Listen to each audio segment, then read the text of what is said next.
ನಮಸ್ಕಾರ. ವಿಶೇಷ ಕಾರ್ಯಕ್ರಮಕ್ಕೆ ಸ್ವಾಗತ. ನಾನು ಪೂರ್ಣಿಮಾ. ನೋಡಿ, ಬೈ ಎಲೆಕ್ಷನ್ ಕೂಗು ರಾಜ್ಯದಲ್ಲಿ ಬಹಳಷ್ಟು ಜೋರಾಗಿ ಕೇಳಿಬರ್ತಾ ಇದೆ. ಎರಡೂ ಕ್ಷೇತ್ರದಲ್ಲೂ ಕೂಡ ಘಟಾನುಘಟಿ ನಾಯಕರುಗಳಿಂದ ಅಬ್ಬರದ ಪ್ರಚಾರ. ಅಲ್ಲೇ ಒಂದಷ್ಟು ಸಚಿವರುಗಳಂತೂ ಟಿಕಾಣಿ ಹೊಡ್ಕೊಂಡು ಕೂತು ಬಿಟ್ಟಿದ್ದಾರೆ.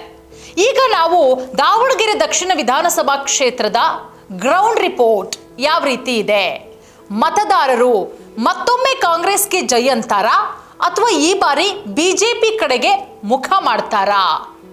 ಈಗ ದಾವಣಗೆರೆ ದಕ್ಷಿಣ ವಿಧಾನಸಭಾ ಕ್ಷೇತ್ರ ಕಾಂಗ್ರೆಸ್ ಪ್ರಚಾರದ ಬಗ್ಗೆ ನಾವು ಮಾತನಾಡೋಣ.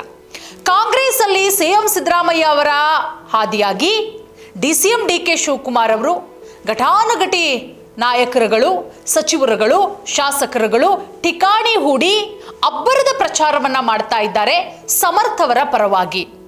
ಅಲ್ಲಿ ಶಾಮನೂರು ಶಿವಶಂಕರಪ್ಪ ಅವರ ಅಭಿವೃದ್ಧಿ ಕೆಲಸಗಳನ್ನು ಮುಂದಿಟ್ಕೊಂಡು ಅವರ ಅಭಿವೃದ್ಧಿ ಕೆಲಸಗಳನ್ನು ಹಾಡಿ ಹೊಗಳ್ತಾ ಇದ್ದಾರೆ.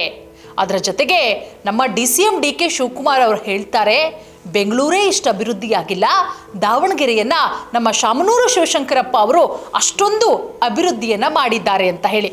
ಅದೊಂದು ಪಾರ್ಟು, ಅದರ ಬಗ್ಗೆ ನಾವು ಸಪ್ರೇಟ್ ಆಗಿ ಚರ್ಚೆ ಮಾಡೋಣ, ಮಾತಾಡೋಣ. ಈಗ ಡೈರೆಕ್ಟ್ ಆಗಿ ನಾನು ವಿಚಾರಕ್ಕೆ ಬರ್ತೀನಿ. ಇಲ್ಲಿ ಜಮೀರ್ ಅಹಮದ್ ಖಾನ್ ಅವರ ವಿಚಾರ. ದಾವಣಗೆರೆ ಬೈ ಎಲೆಕ್ಷನ್ನು, ದಾವಣಗೆರೆ ದಕ್ಷಿಣ ವಿಧಾನಸಭಾ ಕ್ಷೇತ್ರ ಚುನಾವಣೆ ಅಂತ ಹೇಳಿದ್ರೇನೆ ಮೊದಲಿಗೆ ಎಂಟ್ರಿ ಕೊಟ್ಟಿದ್ದು ಯಾರು? ಚಾಮರಾಜಪೇಟೆಯಿಂದ ದಾವಣಗೆರೆಗೆ ಹೋದ್ರು ನಮ್ಮ ಸಚಿವರಾದಂತಹ ಜಮೀರ್ ಅಹಮದ್ ಖಾನ್ ಅವರು. ಯಾಕೆ ಹೋದ್ರು? ಅಲ್ಪಸಂಖ್ಯಾತರಿಗೆ ಟಿಕೆಟ್ ಕೊಡಬೇಕು ಅಂತ ಹೇಳಿ. ಕೊನೆಗೂ ಟಿಕೆಟ್ ಕೊಡ್ತಾ ಕಾಂಗ್ರೆಸ್ಸು? ಇಲ್ಲ. ಎಸ್ ಮಲ್ಲಿಕಾರ್ಜುನ ಅವರು ಏಕವಚನದಲ್ಲೇ ಮಾತಾಡ್ತಾರೆ. ಇದರಿಂದ ಮನನೊಂದಿದ್ದಾರೆ, ಜಮೀರ್ ಅವರು ಪ್ರಚಾರಕ್ಕೆ ಬರ್ತಾ ಇಲ್ಲ ಅನ್ನುವಂತಹ ವಿಚಾರ. ಈಗ ಪಾಯಿಂಟ್, ನಾನು ಡೈರೆಕ್ಟ್ ಆಗಿ ವಿಚಾರಕ್ಕೆ ಬರೋದಾದ್ರೆ ಅಲ್ಲಿ ಏನೆಲ್ಲ ಆಯಿತು ಬೆಳವಣಿಗೆ, ಕೊನೆಗೆ ಸಮರ್ಥವರಿಗೆ ಯಾವ ರೀತಿ ಟಿಕೆಟ್ ಕೊಟ್ಟರು ಎಲ್ಲವೂ ಕೂಡ ಗೊತ್ತು. ಈಗಿನ ಸದ್ಯದ ವಿಚಾರ ಏನು ಗೊತ್ತಾ? ಜಮೀರ್ ಅವರು ಇಕ್ಕಟ್ಟಿಗೆ ಸಿಲುಕಾಕೊಂಡಿದ್ದಾರಾ? ಈ ಕಡೆ ಜಮೀರ್ ಅವರು, ಸಮರ್ಥವರು ಗೆದ್ರೂ ಕೂಡ ಜಮೀರ್ ಅವರಿಗೆ ಇಕ್ಕಟ್ಟೆ, ಸಮರ್ಥು ಸೋತ್ರೂ ಕೂಡ ಜಮೀರ್ಗೆ ಇಕ್ಕಟ್ಟು. ನೋಡಿ, ನಲಪಾಡ್ ಹಾದಿಯಾಗಿ ಮುಸ್ಲಿಂ ನಾಯಕರು ಒಂದಷ್ಟು ಜನ ಪ್ರಚಾರ ಮಾಡಿದ್ರು.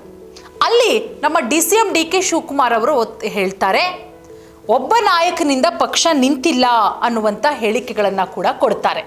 ಯಾಕಂದರೆ ಜಮೀರ್ ಅವರು ಏನು ಸರ್ ಚುನಾವಣೆ ಪ್ರಚಾರಕ್ಕೆ ಬಂದಿಲ್ವಲ್ಲ ಅಂತ ಹೇಳಿದಾಗ ಈ ರೀತಿಯ ಹೇಳಿಕೆಯನ್ನು ಡಿಸಿಎಂ ಸಾಹೇಬರು ಕೊಡ್ತಾರೆ. ಇಲ್ಲಿ ಈಗಿರುವಂತಹ ಪ್ರಶ್ನೆ, ಇನ್ನಿರೋದು ಕೇವಲ 4ರಿಂದ 5 ದಿನ ಅಷ್ಟೇನೆ. 9ನೇ ತಾರೀಕು ಮತದಾನ ಇದೆ. ಸೊ ಈ 4 ದಿನದ ಒಳಗಡೆನಾದ್ರೂ ಜಮೀರ್ ಅವರು ಪ್ರಚಾರಕ್ಕೆ ಬರ್ತಾರಾ? ನಮಗೆ ಬಂದಿರುವ ಮೂಲಗಳ ಪ್ರಕಾರ, ಮಾಹಿತಿಯ ಪ್ರಕಾರ ನೋ, ಜಮೀರ್ ಅವರು ಪ್ರಚಾರಕ್ಕೆ ಬರಲ್ಲ ದಾವಣಗೆರೆಗೆ. ಕೇರಳಕ್ಕೆ ಈಗ ಆಲ್ರೆಡಿ ಸಾಕಷ್ಟು ಸಚಿವರುಗಳು ಹೋಗಿ 2 ದಿನ ಪ್ರಚಾರ ಮುಗಿಸ್ಕೊಂಡು ಬಂದ್ರೂ ಇನ್ನೂ ನೆಪ ಮಾಡ್ಕೊಂಡು ಕೇರಳದಲ್ಲೇ ಕುಳಿತಿದ್ದಾರೆ ಅಂತ ಹೇಳಿದ್ರೆ ಬಹಳ ಸ್ಪಷ್ಟವಾಗಿ ಗೊತ್ತಾಗುತ್ತೆ. ಇನ್ನು ಬೆಂಗಳೂರಿಗೆ ಬಂದುಬಿಟ್ರೆ ಇಲ್ಲಿ ಕರೆದು ಬಿಡ್ತಾರಲ್ಲ ಪ್ರಚಾರಕ್ಕೆ, ದಾವಣಗೆರೆಗೆ ಹೋಗಬೇಕಾಗತ್ತಲ್ಲ, ಬೇಡ ನಾನು ಕೇರಳದಲ್ಲೇ ಇದ್ದು ಬಿಡ್ತೀನಿ, ಇನ್ನೂ ಒಂದು 4 ದಿನ ನಾನು ಪ್ರಚಾರ ಮಾಡ್ತೀನಿ ಅಂತ ಹೇಳಿ ಅಲ್ಲೇ ಇದ್ದಾರೆ. ಅಂದರೆ ಜಮೀರ್ ಅವರು ಬಹಳ ಬೇಜಾರಾಗಿದ್ದಾರೆ, ಮುನ್ಸ್ಕೊಂಡಿದ್ದಾರೆ. ಮೊದಲಿಗೆ ಜಮೀರ್ ಅವರು ಏನು ವಿಚಾರ ಎತ್ತಿದ್ರು? ಅಲ್ಪಸಂಖ್ಯಾತರಿಗೆ ಟಿಕೆಟನ್ನು ಕೊಡಬೇಕು ಕಾಂಗ್ರೆಸ್ಸಿಂದ. ಆಗ ಹೌದು ಹೌದು ಅನ್ನುವಂತಹ ಕೂಗುಗಳು ಕೂಡ ಕೇಳಿಬರುತ್ತೆ. ಅಲ್ಪಸಂಖ್ಯಾತ ಸಮುದಾಯದ ನಾಯಕರುಗಳು ಕೂಡ, ಒಂದಷ್ಟು ಜನ ನಾಯಕರುಗಳು ಕೂಡ ಹೌದು ಅಲ್ಪಸಂಖ್ಯಾತರಿಗೆ ಟಿಕೆಟನ್ನು ಕೊಡಬೇಕು, ದಾವಣಗೆರೆ ದಕ್ಷಿಣದಲ್ಲಿ ಅವರು ನಿರ್ಣಾಯಕ, ಸುಮಾರು 85,000ಕ್ಕೂ ಹೆಚ್ಚು ಮುಸ್ಲಿಂ ಮತದಾರರಿದ್ದಾರೆ. ಆಗ ಸಾದಿಕ್ ಪೈಲ್ವಾನ್ ಅವರು ಅಖಾಡಕ್ಕಿಳಿತಾರೆ. ಸಾದಿಕ್ ಪೈಲ್ವಾನ್ ಅವರಿಗೆ ಟಿಕೆಟ್ ಸಿಗಲ್ಲ, ಬಂಡಾಯ ಅಭ್ಯರ್ಥಿಯಾಗಿ ಕಣಕ್ಕಿಳಿತಾರೆ. ಬಂಡಾಯ ಅಭ್ಯರ್ಥಿಯಾಗಿ ಕಣಕ್ಕಿಳಿದಾದ ನಂತರ ನಾಮಪತ್ರ ಅವರು ವಾಪಸ್ ತಗೊಂಡಿಲ್ಲ, ಆದರೆ ಸ್ಪರ್ಧೆಯಿಂದ ಹಿಂದುಳಿದಿದ್ದಾರೆ. ಎಲ್ಲೂ ಅವರ ಪರವಾಗಿ ಪ್ರಚಾರಕ್ಕೆ ಹೋಗಲಿಲ್ಲ. ಸಮರ್ಥವರ ಪರವಾಗಿ ಪ್ರಚಾರ ಮಾಡಿ ನಿನ್ನೆ ಸಿದ್ದರಾಮಯ್ಯ ಅವರನ್ನ ಹಾಡಿ ಹೊಗಳ್ತಾರೆ ಸಾದಿಕ್ ಪೈಲ್ವಾನ್ ಅವರು. ಆದರೆ ಸಾದಿಕ್ ಪೈಲ್ವಾನ್ ಅವರು ಅಖಾಡದಿಂದ ಹಿಂದೆ ಸರಿದ್ರೂ ಕೂಡ ಮುಸ್ಲಿಂ ಮತದಾರರು ಸಾದಿಕ್ ಪೈಲ್ವಾನ್ ಅವರ ಜೊತೆಗೆ ಹೋಗ್ತಾರಾ? ನೋ ವೇ, ಚಾನ್ಸೆಗಿಲ್ಲ. ಅಲ್ಲಿಯ ಗ್ರೌಂಡ್ ರಿಪೋರ್ಟ್ ಏನು ಹೇಳ್ತಾ ಇದೆ ಗೊತ್ತಾ? ಮುಸ್ಲಿಂ ಮುಖಂಡರುಗಳು ಇಲ್ಲಿ ಸಾದಿಕ್ ಪೈಲ್ವಾನ್ ಅವರನ್ನ ಬಿಟ್ರೆ ಮುಸ್ಲಿಂ ಮತದಾರರು ಕಾಂಗ್ರೆಸ್ ಮೇಲೆ ಸಿಟ್ಟಾಗಿದ್ದಾರೆ, ಕೋಪ ಮಾಡ್ಕೊಂಡಿದ್ದಾರೆ. ಯಾಕೆ ತಲೆ ಮೇಲೆ ಹೊತ್ತು ಮೆರೆಸಿದಂತಹ ಕಾರ್ಯಕರ್ತರಿಗೆ ಕಾಂಗ್ರೆಸ್ ಇದೇನಾ ಮಾಡೋದು? ಮಂತ್ರಿ ಆಗಬೇಕು ಅಪ್ಪ, ಅಮ್ಮ MP ಆಗಬೇಕು, ತಾತ ತಲತಲಾಂತರಗಳಿಂದ ಅವರೇ ಶಾಸಕರು, ಈಗ ಮೊಮ್ಮಗನಿಗೆ ಟಿಕೆಟು. ಯಾವ ಮಾನದಂಡ ಇಟ್ಕೊಂಡು ಕಾಂಗ್ರೆಸ್ ಟಿಕೆಟ್ ಕೊಟ್ಟಿದೆ ಸಮರ್ಥ್ ಅವರಿಗೆ? ಹಾಗಾದರೆ ಇಲ್ಲಿ ಇವರಿಗೆ ಮುಸ್ಲಿಮರು ಲೆಕ್ಕಕ್ಕೆ ಇಲ್ವಾ? ಬರೀ ಎಲೆಕ್ಷನ್ನಲ್ಲಿ ಓಟ್ ತಗೊಳಕ್ಕೆ ಅಷ್ಟೇನ ಲೆಕ್ಕಕ್ಕೆ ಅಂತ ಹೇಳಿ ಮುಸ್ಲಿಮರು ಅಲ್ಲಿ ನಾವು ಹೋಗಿ ಒಂದು ಸರ್ವೆ ಮಾಡಿದಾಗ ಒಂದಿಷ್ಟು ಮುಸ್ಲಿಂ ಮತದಾರರನ್ನ ಮಾತನಾಡಿಸಿದಾಗ ಎಲ್ಲೋ ಒಂದು ಕಡೆ ಬೇಸತ್ತಿದ್ದಾರೆ, BJP ಕಡೆಗೆ ವಾಲ್ತಾ ಇದ್ದಾರೆ. ಒಂದಷ್ಟು ಲೇಡೀಸ್ಗಳನ್ನ ನಾವು ಮಾತಾಡಿಸಿದಾಗ ಅವರು ಅಯ್ಯೋ ಈ ಬಾರಿ BJPಗೆ ಓಟ್ ಹಾಕಿ ನೋಡ್ತೀವಿ ನಾವು, ಯಾಕೋ ಕಾಂಗ್ರೆಸ್ ನಮ್ಮನ್ನ ಬಳಸ್ಕೊಂಡು ಬಿಸಾಕ್ತಿದ್ಯಾ ಅಂತ ಅನ್ನಿಸ್ತಿದೆ ಅಂದರು. ಮತ್ತೊಂದು ಕಡೆ ಅಫ್ಸರ್ ಕೊಡ್ಲಿಪೇಟೆ ಅವರು ಕೂಡ ಇದ್ದಾರೆ SDPI ಇಂದ, ಅದರ ಜೊತೆಗೆ ಆದಿಲ್ ಪಾಷಾ ಅವರು ಕೂಡ ಇದ್ದಾರೆ ಡೈಮಂಡ್ ಚಿಹ್ನೆಯಿಂದ.